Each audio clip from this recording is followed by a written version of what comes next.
Nahanapan nila nung match yung bala.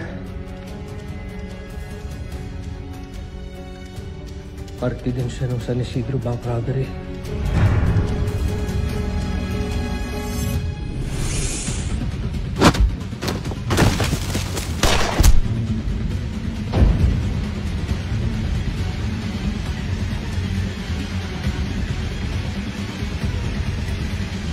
I guess this is the part where you're gonna tell me kung ano pong kapalit ng pabor po na binigay niyo sa akin.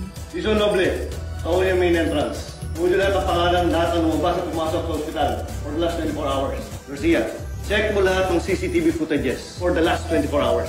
Conde Enriquez, interview niyo lahat ng hospital staff. Gusto ko malaman kung sino ang access na kidnapper natin. Ganito na lang, Nurse Pam. Halimbawa, merong isang taong gustong magpalit ng gamot na ibibigay dun sa pasyente. Saan at kailan niya pinaka-safe na magagawa ito? Minsan po kasi, nag-iiwan kami ng gamot sa nurse's station habang nag-aantay po kami ng tamang oras para ibigay yun sa pasyente. Sir, i-check natin yung CCTV dun sa nurse's station.